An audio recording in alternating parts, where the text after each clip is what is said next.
Hey, what's going on, everybody? This is Bio here, and this is going to be some Black Ops, which I have not posted for quite a while now, as I have been playing a hell of a lot of the Gears of War 3 beta and been posting that.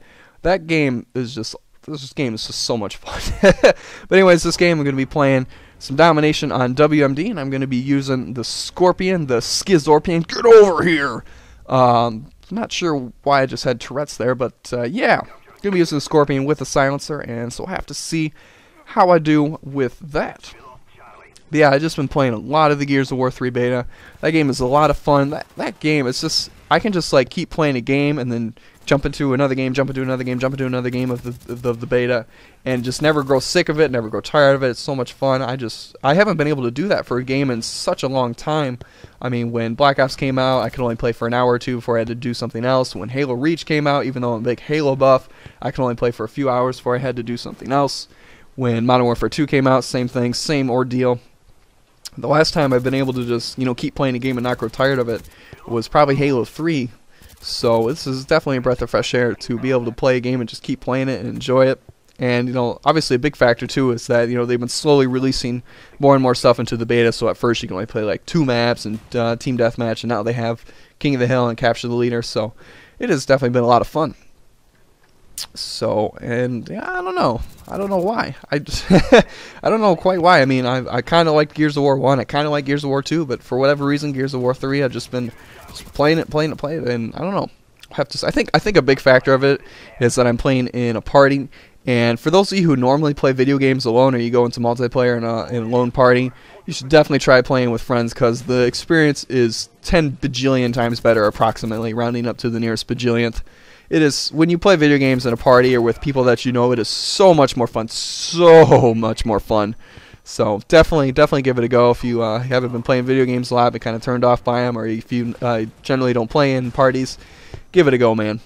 And sometimes I play in parties for competitive purposes, so I play with people who are a little bit better, know what they're doing.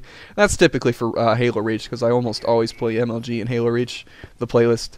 But in Call of Duty or Gears of War, I just play with anyone just for social reasons, just to be able to hang out and chill and talk and kind of shoot the shit, if you will. But lately, actually, I've been playing with the same 3 other guys, Night of Light, Trigonometry, and D-Suite, because they are going to be my roommates come this summer. So that is going to be pretty kick-ass.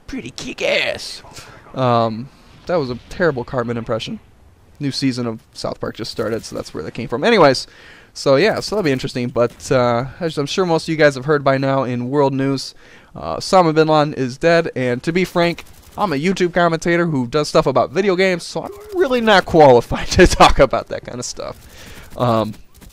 And so, a lot of other commentators have mentioned stuff about it already, so I feel that area has already been covered. And it's just, like I said, I'm just a YouTube commentator. It's like that Geico commercial where the gecko gets asked to wed a couple, and the gecko's just like, I'm not really qualified to speak on matters of the heart, but I'll tell you this. It's just like not my area of expertise. Not that I'm really an expert in video games either, but at least a bit more knowledgeable.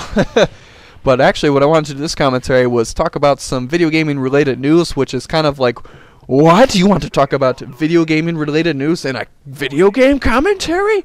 How dare you? How darest you, sir? So, I know it seems like a revolutionary idea, but we're going to give it a go. 3 different big things I want to talk about. First one of which is something you guys have probably already heard a little bit about, and that is that Nintendo has been releasing a lot of information about the Wii 2, or at this point they're calling it Project Cafe, which is kind of its in-development name. Obviously that won't be the name of the final console. Hey guys, let's go play some Project Cafe! Woohoo! Yeah, how about not? So yeah, that's just its in-development name, like I said. So when the Wii was in development, it was called the Revolution. Same thing here. So let's see here. I got a page up. It is going to be priced at about $350 to $400, which is kind of interesting because the Wii did really well this generation, and I think a big factor of that is that it sold at $250 when it first came out, and now I think you can get it for like $170 with like an extra game or 2 or an extra controller, So they definitely had a big advantage there out of the gate. And so I'm not quite sure why they're deciding to go ahead and up the hardware and upping the price because of that. So we'll have to see how that pans out for them. I'm not a big Nintendo guy myself, so I really don't care where they go or what direction they go towards. So it doesn't bother me too much. I do have a Wii, but actually I didn't even buy it. My dad bought it for my my niece and nephew whenever they come up. Kind of play with them every now and then, the Mario game or whatever. So that's kind of fun, but I'm not a big Wii guy. Let's see here, and it's slated to be released sometime after April 2012, so May of 2012 at the earliest. So that's a year from now. What will probably happen is they'll probably push it back closer towards the holiday season so they can do the whole game, you know. Oh, there's not going to be enough consoles, and oh, there isn't enough consoles, you know, to bring up demand. That whole game that every console has done since pretty much the beginning of time, the beginning of ever. And, you know, Wii 2s will be going on eBay for $1 bajillion, approximately rounding up to the nearest bajillionth. So we'll have to see how that goes, but yeah, they'll probably push it back towards holiday 2012. Next bit of news that I wanted to mention was actually about the Gears of War 3 beta. And because a lot of people, they want to get in on the beta, but they didn't pre-order Gears of War 3, or they didn't buy a Bulletstorm Epic Edition, and so now there's actually a way for you guys to get in, but you gotta know someone. You gotta know someone in a high place. Basically what I mean by that is you gotta know someone who owns the Gears of War 3 beta already, because what Epic Games is doing is that they're doing a program called Never Fight Alone, I believe it's called, where people who have the beta right now, if they fulfill certain requirements, they get codes to give out to friends of theirs. So yeah, so definitely if you guys know someone who has the beta and you don't yourself, time to get cozy with them, time to be best buds for life. And, you know, come up to him, nudge him, give him the eye roll, be like, hey man, hook me up, brah, hook me up, do it. So anyways, the requirements that you have to fulfill if you already own the beta, there's a few of them. Some of them involve purchasing stuff, which I think is kind of stupid, kind of dumb, but, you know, Epic can do what they want. Anyways, let's see. One requirement is that you can purchase any Gears of War content from the Xbox Live Marketplace and you'll get a code. Another one is to play 20 or more hours of the beta that is out right now, so that's not too bad.